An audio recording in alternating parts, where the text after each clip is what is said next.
Good morning. विभागीय खाते हम पढ़ रहे थे। एक क्वेश्चन और स्टार्ट करते हैं। इसमें दो प्रैक्टिकल क्वेश्चन मैंने आपको कराए थे, एक और क्वेश्चन लेते हैं। क्वेश्चन मैं आपको भेज दूंगा व्हाट्सएप पे। तो देखो क्वेश्चन बोल रहा हूँ मैं। एक संस्था के एक्स और वाई दो डिपार्टमेंट है, दो विभाग, और आपको विभागीय व्यापार खाता और संयुक्त व्यापार खाता बनाना, मतलब P&L नहीं बनाना इसमें, केवल डिपार्टमेंटल ट्रेडिंग अकाउंट और दोनों का एक संयुक्त ट्रेडिंग अकाउंट बनाना है 31 मार्च 2018 को। एक्स और वाई से संबंधित सूचनाएं अपने को दे रखी है। सूचनाएं साथ साथ में मैं पढ़ता रहूंगा जैसे जैसे क्वेश्चन सॉल्व करता रहूंगा। तो फिलहाल मैं फॉर्मेट बना लेता हूं। Departmental trading account for the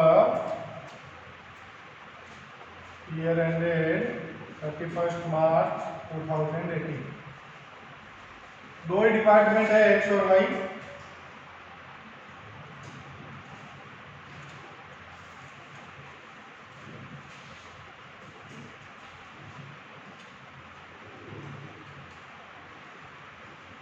ये मैंने एक्स और वाई दो डिपार्टमेंट बना दिए। अब देखो एक एक पॉइंट लगते हैं। सबसे पहले ओपनिंग स्टॉक दे रखा है अपने को, तो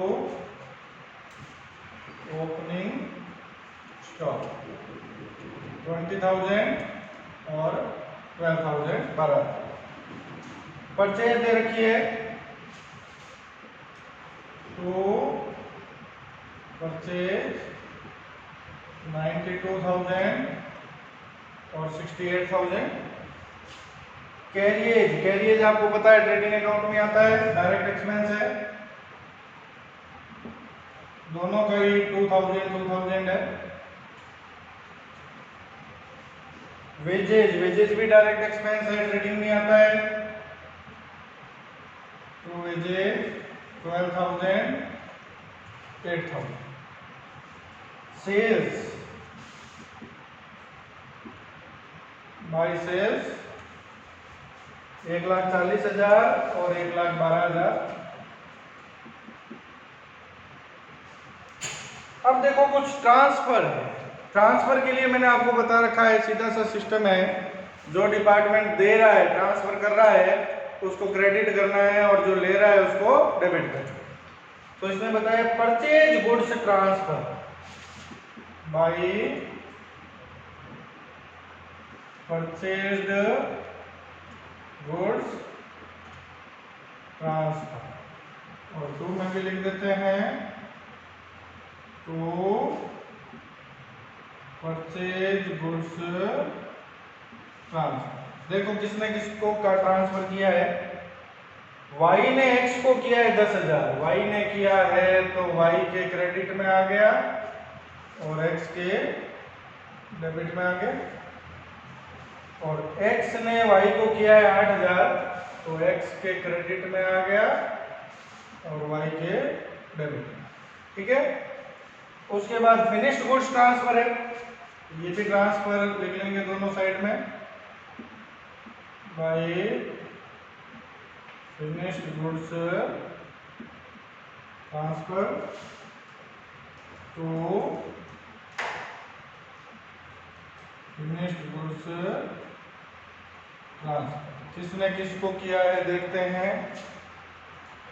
y टू x 35,000। y ने x को किया है तो y को क्रेडिट कर देते हैं, x को डेबिट कर देते हैं।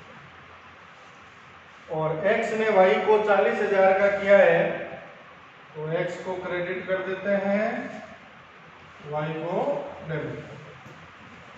उसके बाद है रिटर्न ऑफ फिनिश्ड गुड्स, मतलब इन्होंने जो फिनिश्ड गुड्स ट्रांसफर किया था उसमें से कुछ वापस रिटर्न कर दिया इन्होंने, बाई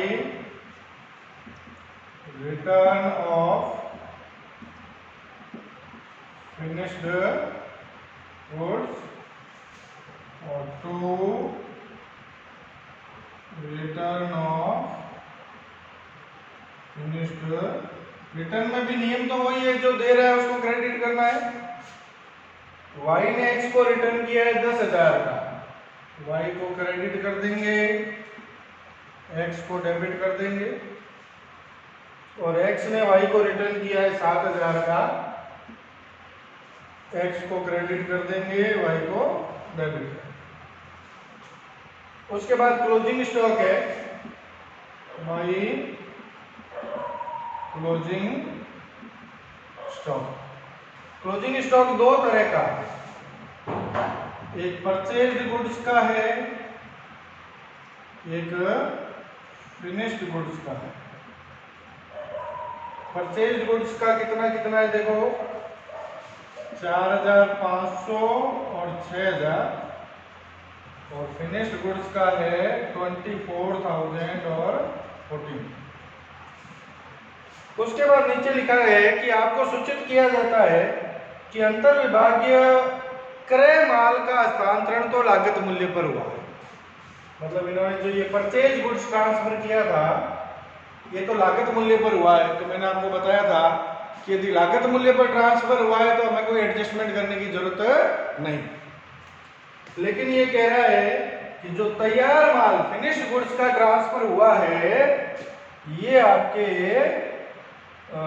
विक्रय मूल्य पर हुआ है, तो इसमें प्रॉफिट जुड़ा हुआ है, इस प्रॉफिट का हमें एडजस्टमेंट करना है।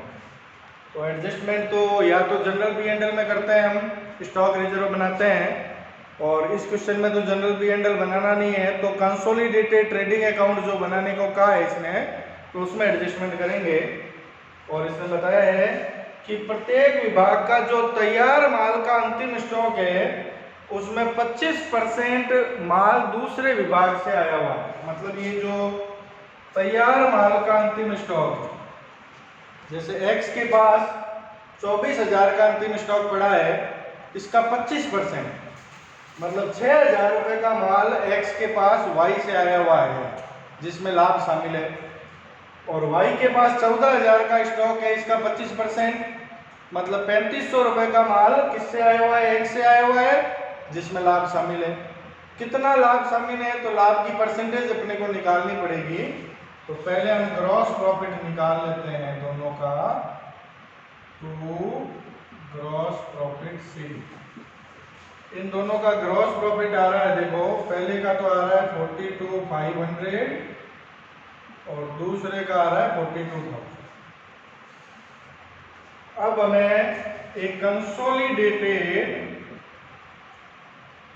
ट्रेडिंग अकाउंट बनाना है।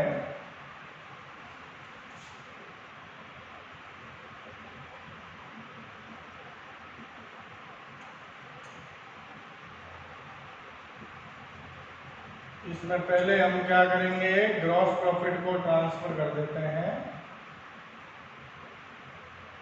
एक्स का तो है 42,500 और वाई का है 42,000, दोनों का मिला के 84,500 का तो ग्रॉस प्रॉफिट है।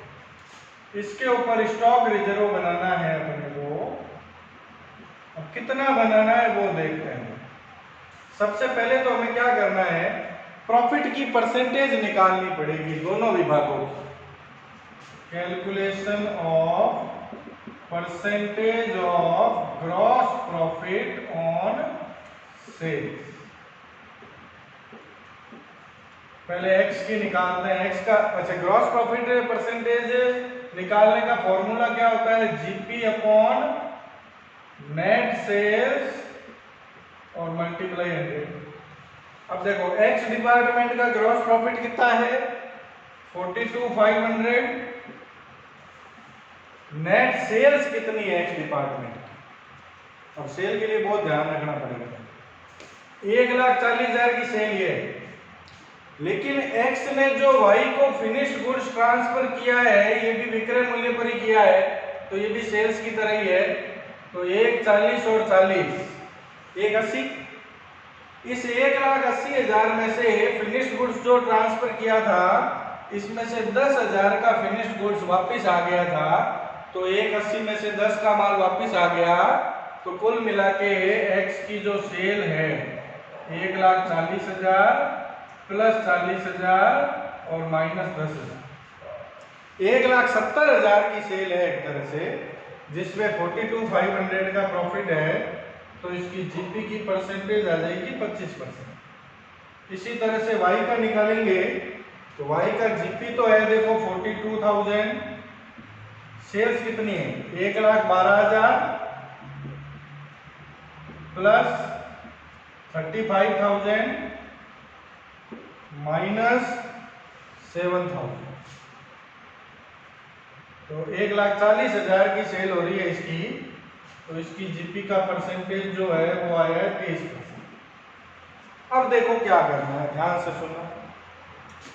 एक्स का जो क्लोजिंग स्टॉक कितना है 24,000, इस 24,000 में वाई से कितना माल आया हुआ है, तो 24,000 का 25%। बताया था ना इसने कि अंतिम स्टॉक में 25% माल दूसरे विभाग से आया हुआ है, तो 24,000 का 25% 6,000 रुपए का माल वाई से आया हुआ है एक्स के पास। 6,000 का माल किससे आया हुआ है, वाई से, तो वाई ने अपना लाभ जोड़ के बेचा होगा इसको, तो वाई के लाभ की दर क्या है 30%, तो 6,000 का 30% मतलब 1,800 रुपए, 1,800 रुपए का लाभ जुड़ा हुआ है, तो एक्स डिपार्टमेंट का जो रिजर्व बनेगा वो 1,800 रुपए का बनेगा। इसी तरह से वाई डिपार्टमेंट है, वाई डिपार्टमेंट उनके पास कितने का माल है 14,000, इसका 25% एक्स से आया हुआ है, 14,000 का 25% कितना हो गया 3,500, और ये 3,500 का माल एक्स से आया हुआ है, तो लाभ भी किसका जुड़ा हुआ है, एक्स का जुड़ा हुआ है। एक्स का लाभ कितना है 25% है, तो 3,500 का 25% 875 रुपए का रिजर्व एक्स बनाएगा, तो ये 875 का स्टॉक रिजर्व एक्स ने बना लिया।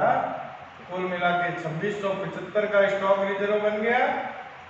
अब जो प्रॉफिट बचा है कंसोलिडेटेड 84,500 में से 2,675 घटा देते हैं, तो 81,825 का प्रॉफिट बच गया।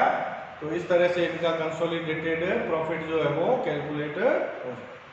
तो बड़े ध्यान से समझना क्वेश्चन को, अच्छा क्वेश्चन है, क्वेश्चन मैं आपको भेज दूंगा, बहुत आराम से धीरे धीरे ध्यान से समझो, समझ में आ जाएगा।